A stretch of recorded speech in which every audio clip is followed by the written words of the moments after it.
here it goes. Same thing, you know. If someone's kicking in your door, I can articulate that in court. They have got no good intentions. Yeah. Their intentions are to harm you. Yeah.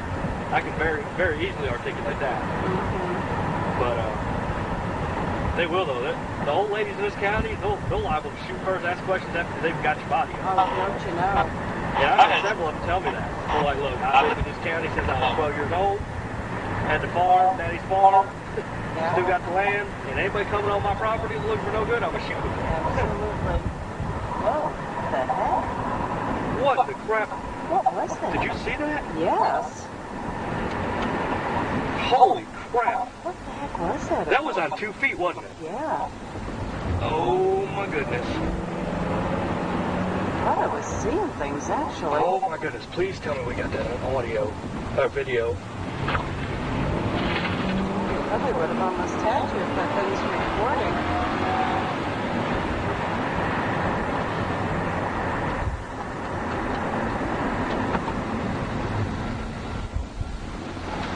You see anything down there?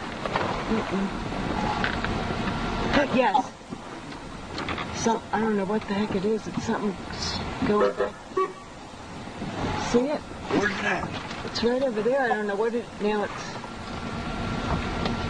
Hang on a second, let me get over here. Should see a person.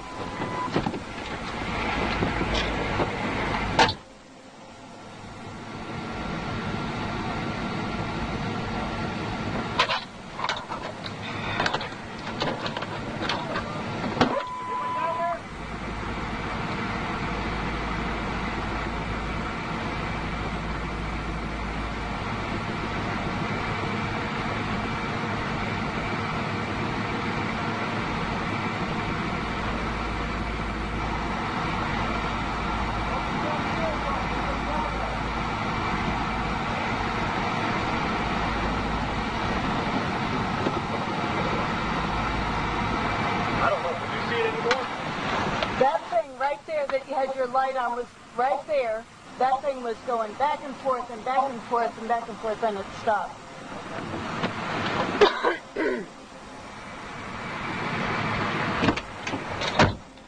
Did you see that? I'm not crazy. I seen something, didn't you? Heck yeah, I saw it. What was that? I was like, because I don't remember what we were talking about, but I seen something. What is over here? If there's houses or something, I would be willing to bet somebody did something. I wonder if they came through there. And playing a prank, maybe? I don't know. That looked like a bear, but it was running on 2 feet. You know, I didn't want to say bear, but that's what I thought. I don't know what to make of that, to be honest with you. Can you see if it's on that recorder? Yeah, I'm about to. It was almost going too fast for I've never seen nothing like that before. And anybody coming on my property looking for no good, I'm gonna shoot them. Absolutely. Whoa, what the heck? What the crap? Good, I'm gonna shoot them. Absolutely. Whoa, what the heck? Good, I'm gonna shoot them. Absolutely. Whoa, what the heck?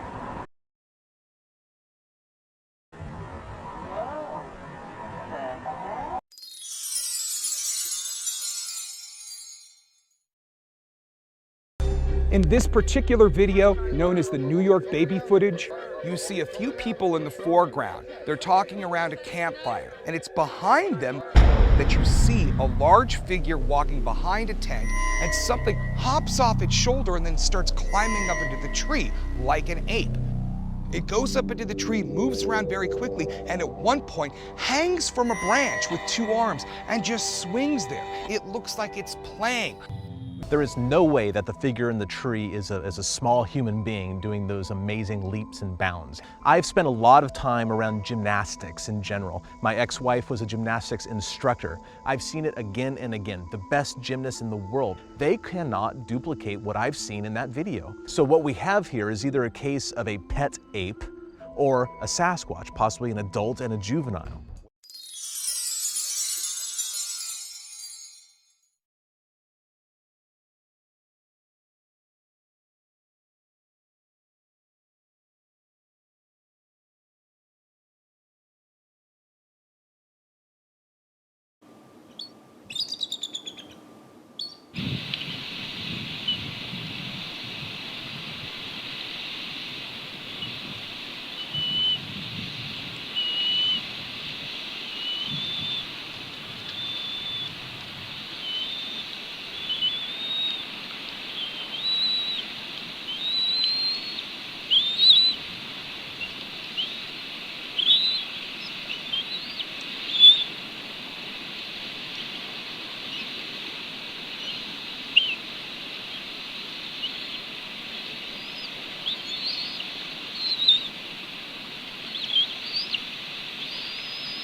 my daughters were about 10, 20 feet behind me.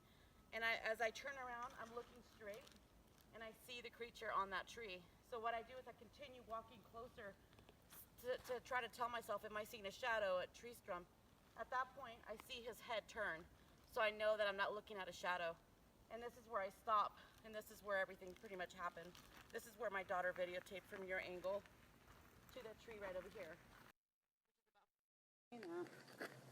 I swear to God. Mom? I see it. Is it by the tree? Yeah. In the shoulder? Yeah. I want to go home now. Did it move? Yes. Mom? He weighed about 800 pounds. He had hair all over him, orangutan color. He also did not show his teeth, but he had black solid eyes. And this is where he was at. My daughter saw two of them running at this point, where we have a 13-inch print in this area, and they run back here with the big guy. So there was a total of 3 Sasquatches that day. At that point, he started rocking back and forth, and that's when I knew it was time for us to go. So, okay, so then this is where his body weight was on that limb right there.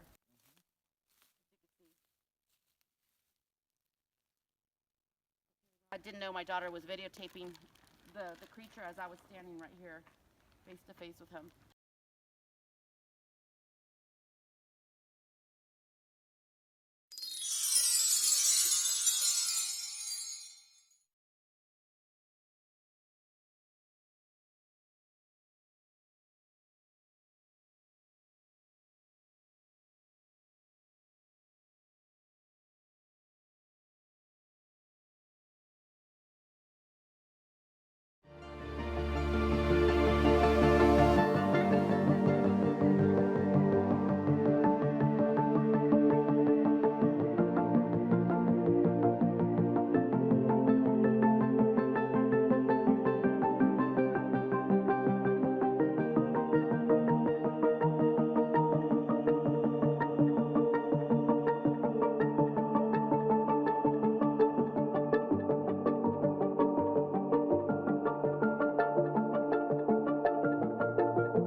Hey everyone, welcome to Mountain Beast Mysteries. In today's video, I wanted to talk about what I think is the best piece of Bigfoot footage to ever come out of Canada. Now this video has been around for quite a while, and I talked about it a while ago, probably a couple years ago, and back then I thought it was quite convincing, and to this day I still believe it is one of the best pieces of Bigfoot footage. In my area where I'm from. But we have a family out at this river, and they're probably just out for the day, hanging out, and there's some kids, and you can hear the father, and they're all aware of what is in the trees there. There's something there, and you can hear the kids saying, that isn't human, that doesn't look human. And you can hear one of the kids say it looked like a deer at first. But when the camera kind of zooms in a little bit on what this thing is, it looks like a reddish brown mass of something kind of just sitting there. And then a few seconds later, whatever it is stands up with its back facing the camera, and you can actually see shoulders, you can see the back, you can see the arms, long arms, you can see the head clearly. And then it begins to walk off away from the camera, and then it makes a left turn and kind of disappears into the brush. Now the interesting thing about this video is that you can clearly see the arms of this creature, and when it walks away you can see that the arms are swinging like they should be. A lot of people say that this is probably the rear end of a moose or a bear. But if you look closely at it, and I tried to stabilize the footage here a little bit, you can see that it is definitely not either of those two things. And when the creature turns, and kind of disappears to the left behind the trees. You can still kind of make the creature out as it's moving, and you can see, like, if this was a moose or a bear or some kind of animal walking away on four legs, it would be like that side profile would look a lot longer than what it is here. It actually fits. The side profile fits with Sasquatch as well. If it was a moose walking along with the side profile, it would look long, like, and you don't see that here.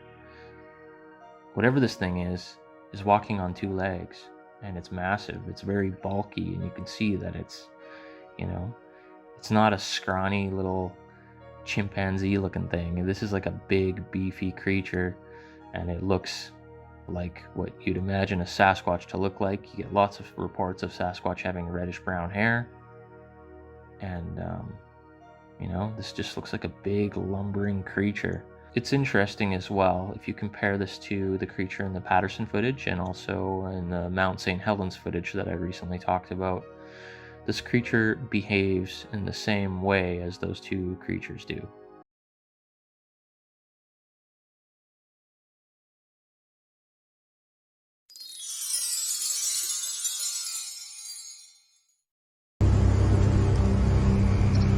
I'm taking a hiking expedition up Cloak Mountain with Tlingit elder Al Jackson. Al Jackson has lived on Prince of Wales Island his entire life. For as long as he can remember, there have been accounts of massive creatures living here. Friends of mine told me when they're hunting, he was about 15 years old and he hunted with an elder. And the old man told him, if you're ever hunting up on Cloak Mountain, you have to watch out for those big black gorillas that live up there. He told them that he said they marked their territories by driving these blown down trees into the ground upside down. In a clearing, two cedars weighing nearly 1,000 pounds stand inverted. Each cedar is driven 7 to 8 feet into the ground with roots facing skyward.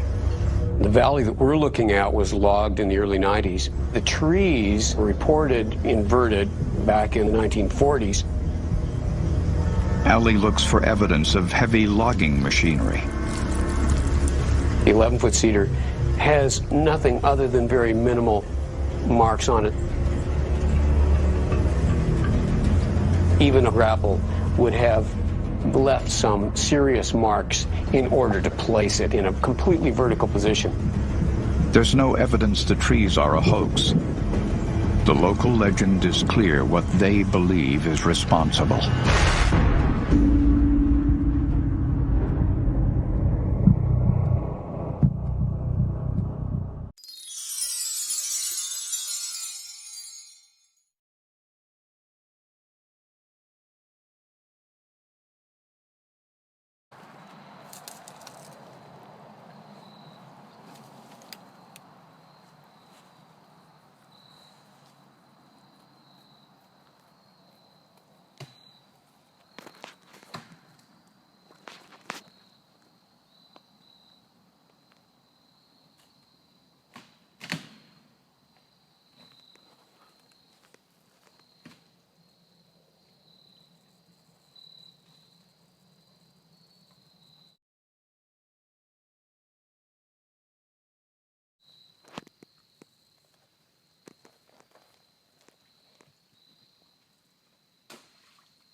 Rocky Mountain Sasquatch.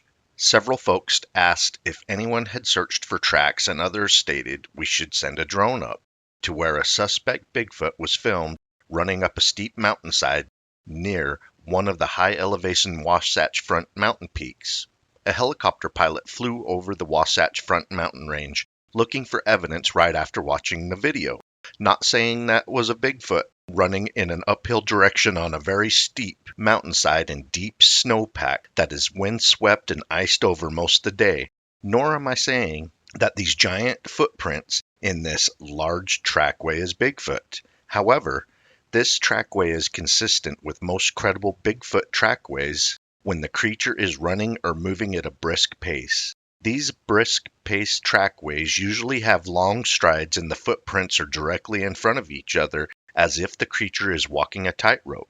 Perhaps one or both of these pieces of video evidence is just a coincidence, or one or both is actual evidence of this rare, elusive giant. Keep on watching. We're gonna keep on squatching.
An amazing discovery occurred at Ashtabula County in northeastern Ohio, which was once a large area which the Adena people collectively inhabited.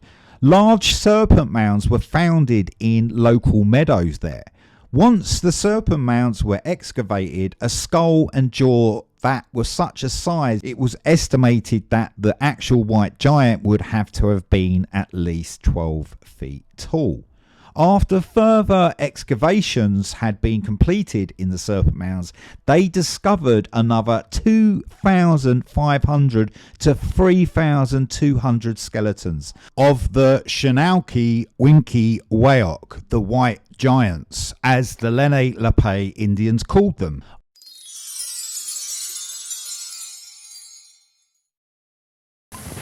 We're in for a night view.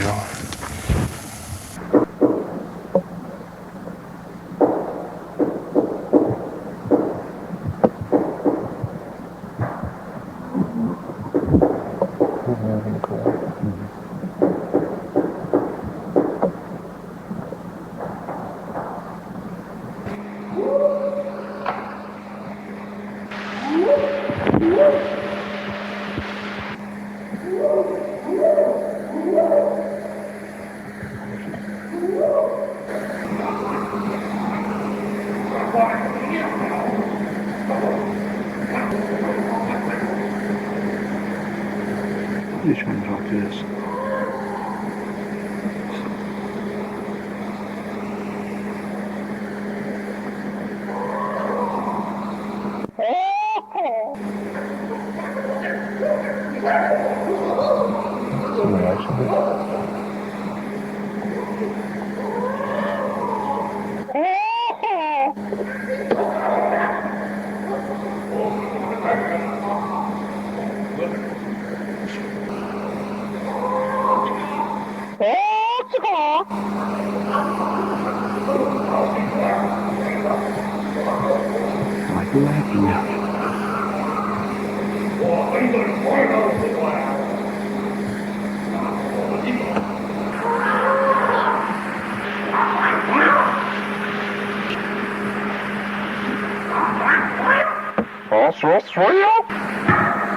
That's our job. Now we know where we can look for tracks of life for sure.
There's two of them across the creek at the big rocks.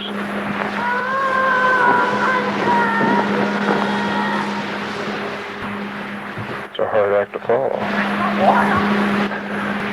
He sounds like he talks to us and they talk to each other. Yeah.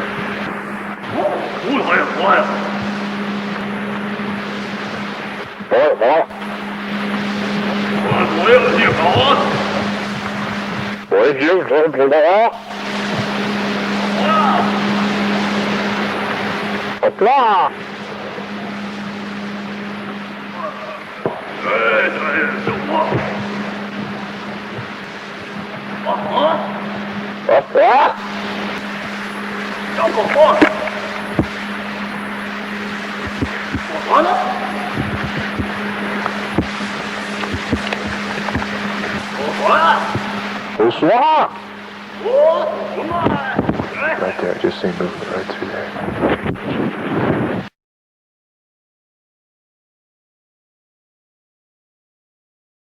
So does Bigfoot actually have a language? Well, Scott Nelson, a cryptolinguist, really thinks he has found on those Sierra Bigfoot tapes a language spoken by Bigfoot.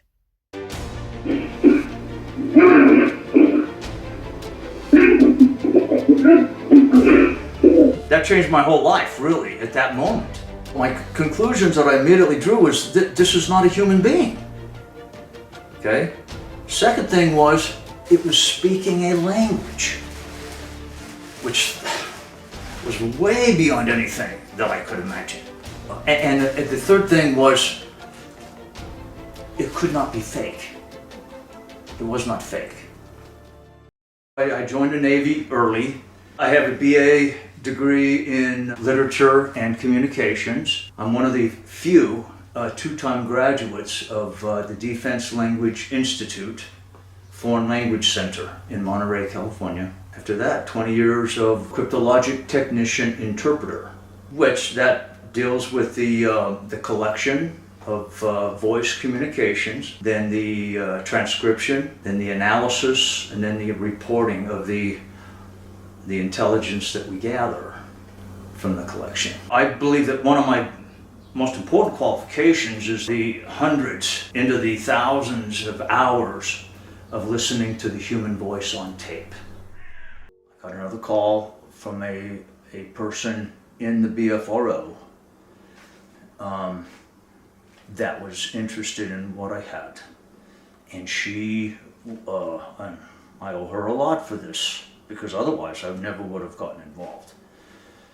She went out on a limb and called me and told me that the person that I need to get a hold of is Ron Moorhead. And that's the person I had to call. And that's all she said. And that was enough. So I made a few phone calls, and I finally found his office, talked to his secretary, left my name and number, never got a call back. So he wasn't returning calls. But I called back again, and he happened to pick up the phone. And I spent probably a half an hour on the phone with him, convincing him that I was legitimate. Finally, he agreed, and within 2 days, I had 2 CDs. I began to transcribe them according to military standards. And it took me 4 months. No, 72 tape, the delivery of the utterances was at least twice as fast as that of humans by the Sasquatches. If these creatures are actually Sasquatches, you know, I can't say what they are. All I know is that whatever it is, it's not a human being, and they're speaking a complex language.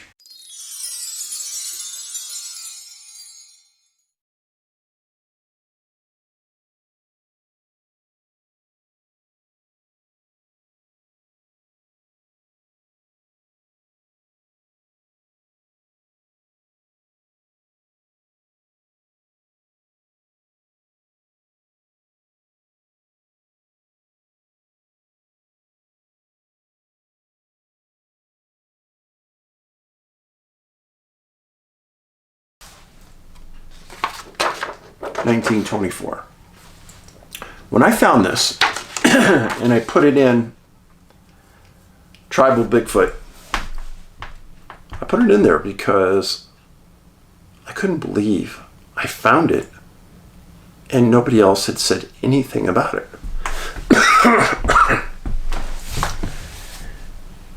Now, is that because the other researchers were that inept? Were they not interested in history? It's hard for me to believe that. Was it strategic and they just didn't want you to see this article? I tend to think that might be the case. And still nobody out there in the ape, gorilla, gigantopithecus side will even address it or touch it. But I want you to have it forefront in your mind. It wasn't one tribe, it was 3. They said that the Silatic tribe, the Bigfoot, have their own language, and they traded with them. So, sounds like people to me. And then I told you that I purchased the research of Ray Crow. And Ray, very open-minded, wrote a newsletter about, it's called, the newsletter he wrote was called The Track Record. Now I took that track record when I bought his research and I scanned it all and I put it on this CD drive. I'm sorry, USB drive. USB. And there's things on here that I've never seen anywhere. Namely, there was all kinds of articles about DNA. Well, heck, I haven't seen any of this at the time. I was blown away. But there have been many articles written, and not once has the DNA from these ever come back as ape, gorilla, gigantopithecus? No. Not once has an ape, gorilla, gigantopithecus hair ever been found in North America. Not once.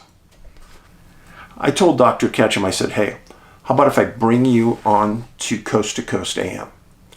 We'll do a show. And we will ask for samples to be submitted from others around North America. And then we know we can get some financing. I had financing from doing my study in Hoopa, and there were several others who jumped in to help. And that's how the DNA study got going. And Dr. Ketchum was quickly given over 100 samples. Hair, flesh, blood, saliva, etc.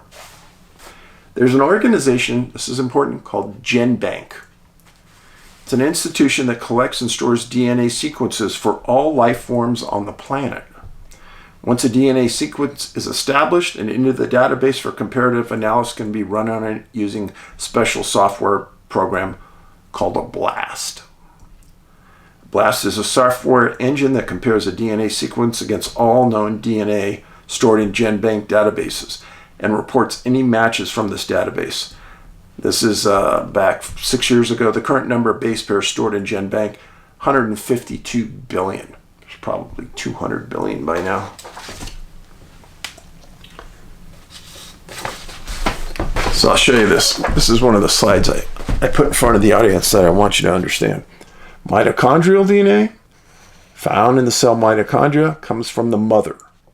Nuclear is found in the cell nucleus, contains genetic material from both parents. This is really the one we were after. Let me read you what the processing of some of the samples. A small sample of flesh with hair was analyzed by Douglas Toller, MD, with the anatomic and clinical pathology consultants in Pennsylvania. Dr. Toller determined that the skin was not human and that the tissue was not contaminated with bacteria or fungus. Important. Several hairs with follicles sent to the Southwestern Institute for Forensic Sciences in Dallas for analysis. The hairs were processed robotically. Why is that important? A robotic process means they go through decontamination. They're read by a machine. They're not read by humans. There's no guessing. There's no opinions. Straight fact. It's one of the most accurate ways to identify any DNA in the world. And we had access to the Louisiana Crime Lab's DNA robotic machine, which is unbelievable that Dr. Ketchum got it, but she knew somebody that worked there. And that machine was used in almost all of the DNA testing. And that machine is put people on death row. So that's how important it is. The nuclear DNA was of high enough quality and quantity that the core samples underwent a structural analysis using electron microscopy.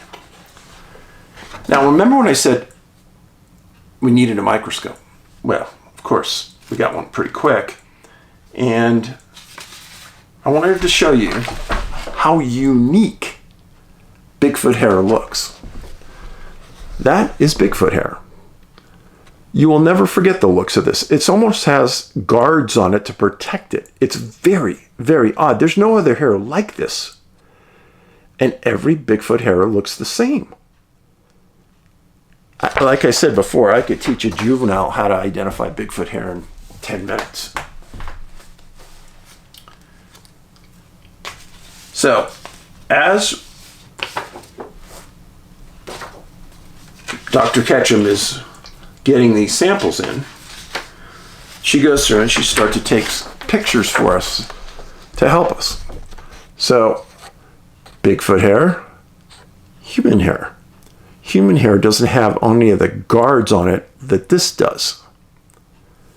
Very, very important because the consistency is absolute. And you could see how somebody who's a hair and fiber expert could easily say, well, not human. It's different.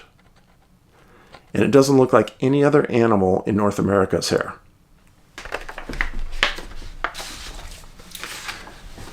It's a slide. It says, smoking gun, 95% DNA samples human. It's important to note, until the DNA study, many hair samples had been tested throughout the years, and they kept coming back human mitochondrial DNA. I noticed this in the track record. After I went through time and time again, it always came back as this. And everybody always said, oh, it's just contaminated because some humans put their hands all over it. The first place that NABS turned for information about Bigfoot DNA was the track record, a newsletter produced by Ray Crow for 17 years. There was not an index for the track record at the time. We reviewed all 174 newsletters and gleaned DNA articles and submissions. After reviewing the track record documents, we turned to the web to see what it had to offer. Not much. The year we undertook this review was 2005, and many television shows about Bigfoot did not exist. Results. The results of our research found that over 95% of the DNA on purported Bigfoot specimens returned as human. NABS found this as an extremely puzzling result, considering that the big names in the Bigfoot world that consider themselves researchers proclaim that Bigfoot was a type of ape. Many of these researchers claim that the DNA showing human was compromised or contaminated, and the results should be disregarded. Now, many of you know more about DNA right now than you ever knew in your life. And when somebody from the academic world says, oh, the DNA is contaminated, you look at them and you think, oh, they must know, so, okay, yeah, let's forget about those. See, your mind's getting brainwashed already. We saw the same discussion time after time. Discount the results, they are wrong. Again, almost every moderately famous researcher known for investigating Bigfoot issues proclaimed the studies and results were flawed. Every one. Refusing to accept the possibility that the Bigfoot could be closely related to humans, the results were always explained away as human contamination. In fact, these were most likely legitimate Bigfoot samples yielding human DNA. Imagine if they were all correct. It is statistically very improbable that the scores of samples tested over the years were all contaminated. Even if one was legitimate, then we have some groundbreaking findings that validate the finding of the DNA study. Every DNA researcher in the world decontaminates the samples before they're tested. It's in the protocol. And when we use the robotic machine, that's the first thing it does. Very important. Now, mitochondrial DNA, female, remember that. When Dr. Ketchum analyzed the mitochondrial DNA contained in the skin tags of the Bigfoot hair, every sample tested human, but it was non-human hair. The point cannot be stressed enough. Non-human hair yielded human mitochondrial DNA. Do you understand this? So, that hair I showed you that had all the guards on it, not human hair, but it yielded human mitochondrial DNA. This is huge, folks, and it's important to understand. When you link the eyewitness testimony that witnessed a large hairy bipedal hominid leaving the hair, you now have empirical evidence that Bigfoot is a human hybrid, at the minimum. You get it? Okay. Dave, you made a good point. But why is your group the only group out there that's done this? Very good question. Very good question. I think it's pretty easy. Other groups, think about any Bigfoot group out there that's in the woods looking for a Bigfoot. They all think it's a stupid animal. None think it's a highly intellectual biped similar to a human or human. Nobody ever says it. So they're hammering home this point that they have to be right. And that anybody who thinks differently is an idiot. I was at a conference in Kelso, Washington. I was the only one presenting the correct side of the Bigfoot equation. There were 4 other speakers there that all thought ape, gorilla, Gigantopithecus. I was invited there the next year to speak. I got a death threat against me and Angie, and it was serious enough that we canceled. Tells me that they don't want, somebody doesn't want me speaking on this topic, especially at that facility, and it was a big conference. I don't care about myself. I would have went. That's fine. But I do care about Angie, and thinking about myself, it's hard for me when I'm in a big crowd to think about protecting Angie. When we got 50 people at our booth, or I'm speaking on stage and I'm trying to concentrate on what I'm saying and I'm not watching her. It's very hard. So we canceled that. I'm sure I made a lot of those speakers very happy. And the speaker that took my place? Of course. Person who believes it's a ape, gorilla, Gigantopithecus.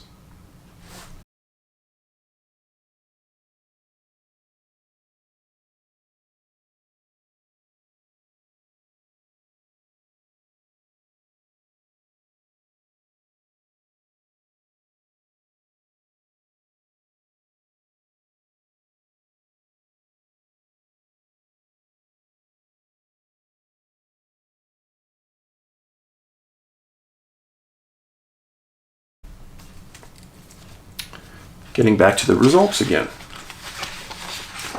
The results showed that the mitochondrial DNA was human.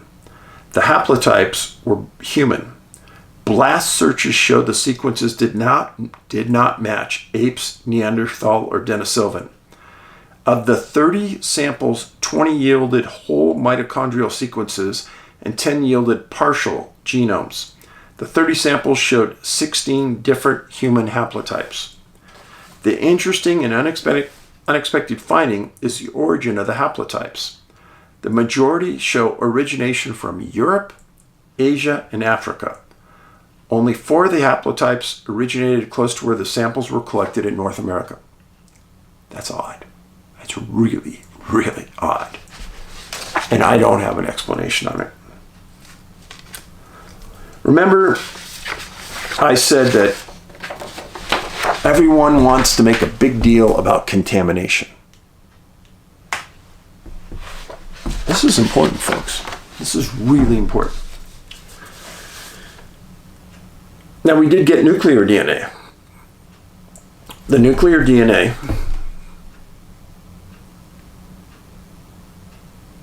couldn't be categorized for the male side of that equation. Never been seen in GenBank before, which is essentially impossible. Essentially impossible. So the female side, 12 to 15,000 years, comes back to the Middle East. But the male side could never be categorized. And originally, different people came back and said, hey, are you guys sequencing a group from the Amazon? No. But we didn't want to say what we were working on because too many labs would have nothing to do with it. And that was a serious problem, because we used some of the biggest certified labs in the Southwest United States, university labs that did the categorization. Now, contamination. Let's pretend for a second. And I know for some of the researchers out there watching, this might be tough to absorb, but pay attention. Let's pretend it's me and I had my hands all over that hair fiber sample, all over that gutter, and I contaminated everything out there. Well, then guess what? They'd be able to find the male side of that equation because I'm a human. Humans are in GenBank. When they looked for the nuclear DNA, let's say I left a tissue sample or blood, they would easily be able to identify that I have Greek descent, Greek heritage. They'd be able to find it. So do you realize how ridiculous the contamination claim is? But that's the best they could do. If it was contaminated by a human, we would find human nuclear DNA, folks. It's that easy. But it even gets easier. Because we were using a robotic machine, the machine gave out like a grade. They called it a Q30 score on the machine. Now listen to this. The run summary generated by the HISEQ 2000 Next Generation Sequencer provides scores called Q30 for run quality and purity of the samples. The Q30 can also be used to determine if there are any contamination or mixture found in the sample sequenced. According to Illumina, a pure single source sample would have a Q30 score of 80 or greater with an average of 85. However, if there was contamination present in the sample sequenced, the sequences would compete against one another prior to sequencing, causing a contaminated sample to have a Q30 score of 40 to 50. Now again, these scores are given by a robotic machine. Remember this. The Q30 score for the 3 genomes sequenced had Q30 scores of 88.6, 88.4, and 88.7. The Q30 scores conclusively proved that the sequences were from a single source, non-contaminated, and that the qualities of the sequence were far above the average genome 80 sequenced using the Illumina Next Generation sequencing platform. Boom!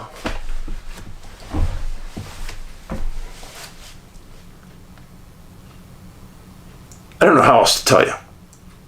I keep it down to the very basics. Now, if you ever come out to see me, the 2-hour program I give about this is probably a little more heavy with science, a little less heavy with boom, and maybe a little slower pace. I've got to keep this going because I need to keep you interested. But I need to arm you with facts so that you understand what we're dealing with. And that I'm not some crazy guy trying to stand on a needle here. No, I'm on really firm ground. Now, what's the summary on this? Samples were submitted from 14 states and 2 Canadian provinces. Total were 110 were taken in for DNA sequencing. All screened to eliminate common wildlife, like I said, hair and fiber, etc. 100 plus samples passed screening and eliminated wildlife and humans. Saliva, blood, tooth, fingernail, and hair submitted. Samples were sent to 4 different labs under blind testing. As I said, non-human hair yielded human mitochondrial DNA. 2 decades of DNA testing on purported Bigfoot samples yielded human results. All were dismissed as contaminated. None of the samples returned apes, Denisovans, Neanderthals, Gigantopithecus. Female under the DNA was tracked 12,000 years. There was no male match in GenBank.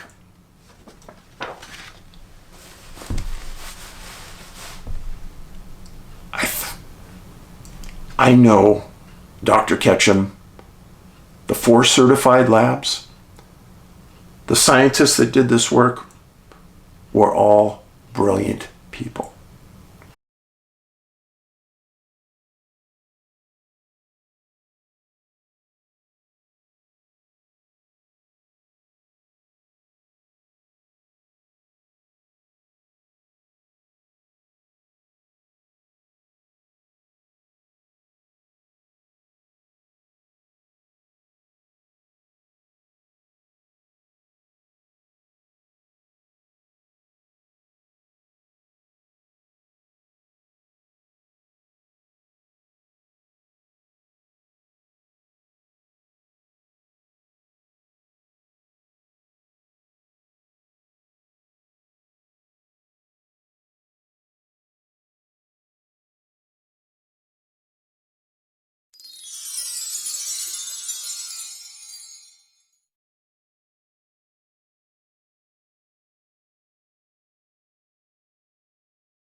expert testimonies.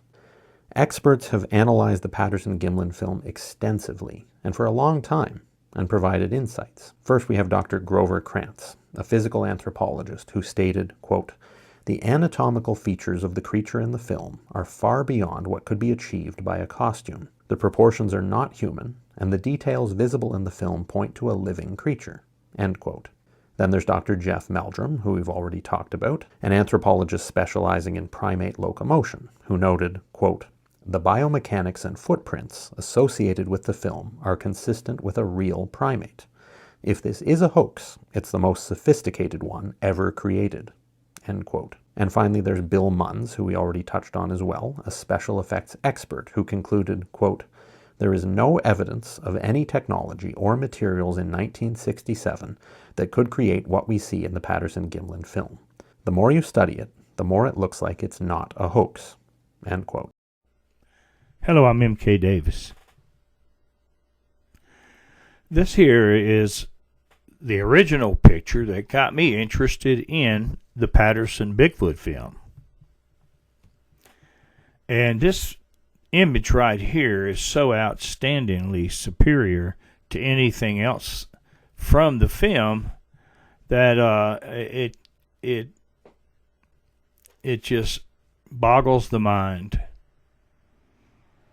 And when I first came on to the Bigfoot scene, I was actually into astrophotography, which I had learned a good bit about films.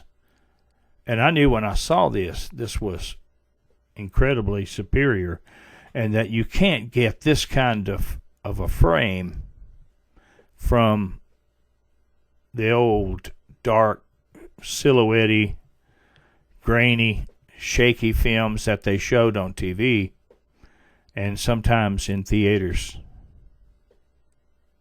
I knew there had to be a good film or a good version of it out there. I got a lot of pushback from that.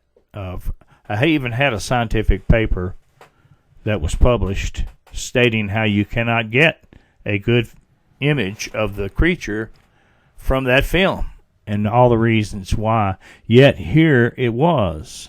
Now this is filtered using a red filter, and that boosts the contrast. It causes the tones that are in the hair and the skin to diverge, and everything begins to pop. Somebody that knew what they were doing. So I began, they argued against it so badly that I guess they were trying to discourage me. But I guess the right thing to do was that if I say that it's this quality, you should be able to enlarge it without losing a lot. So I didn't stop with just a small enlargement.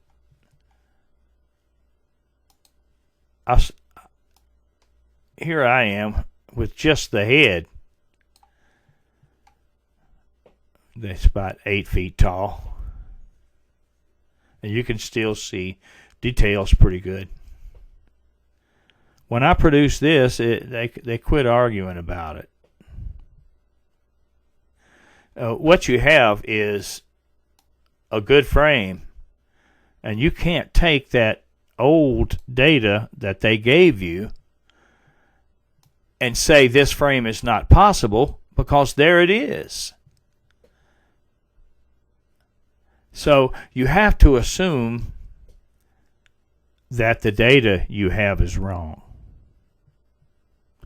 to produce this. There's something they told that's not correct.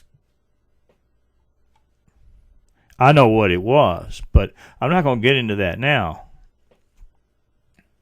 Anyways, this proved to be the foundation for some very good enhancement.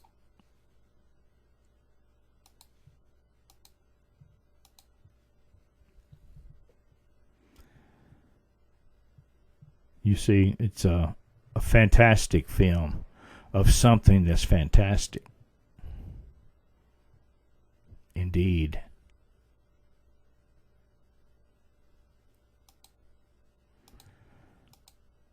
And now here in the 21st century,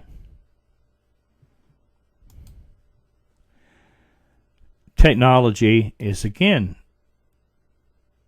growing in leaps and bounds. And this frame right here that was released to the internet in the 1990s,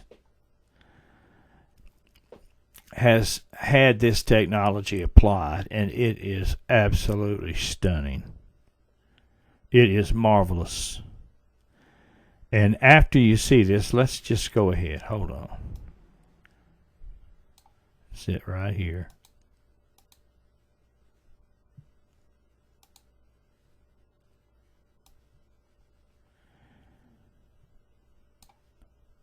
Wow.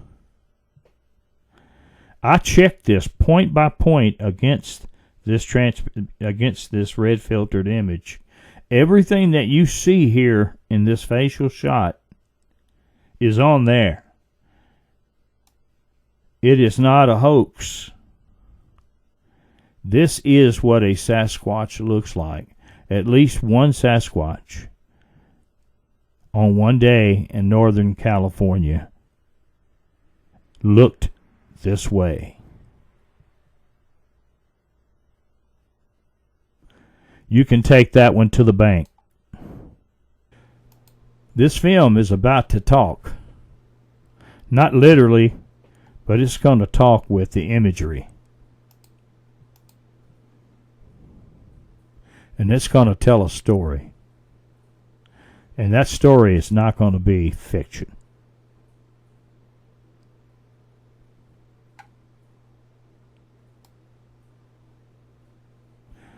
This already is telling a story. You, as a reasonable human being,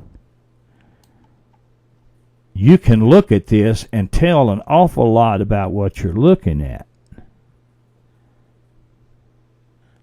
Go point by point with the original red filtered image.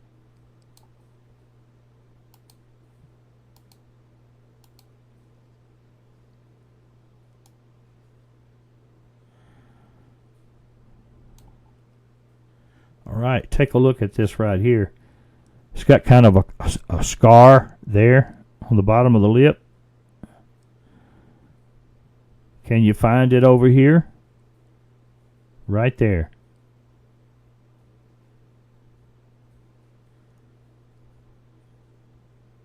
You can see the teeth. You can see the teeth up in here. This one just needed a small amount of boost in clarity. Now, it did produce some overexposure right here. You can see that it's got some kind of a drainage out of the eye. This right here overexposed. You can see it, but it's real bright. But that makes that eye pupil just pop. And you got eyelashes that just stand out remarkably.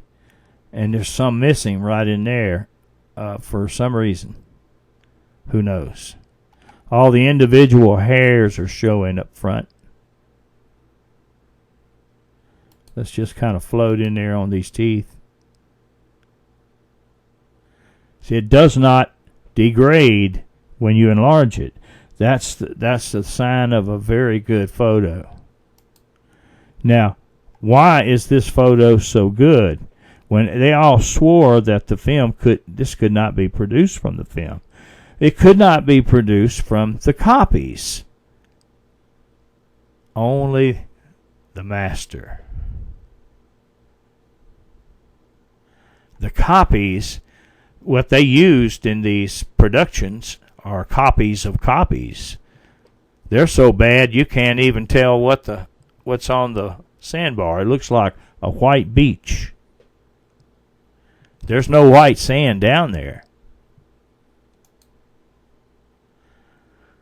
Look at the eye.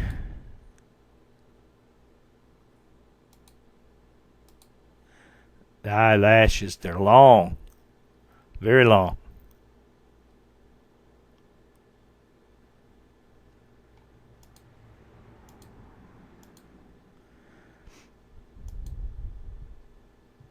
I want you to know that for this means that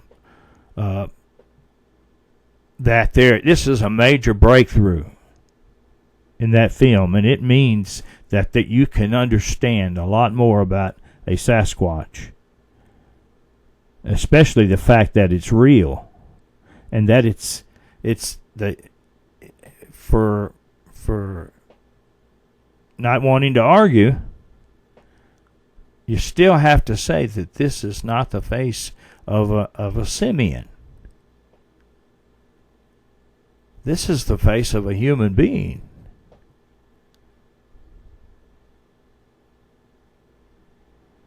Where does that take you? You should not hold on to old notions just because they're pet notions. If you see you need to change your thinking, then do it. You can take this to the bank. You can make educated decisions based on this. Turtle Island Sasquatch.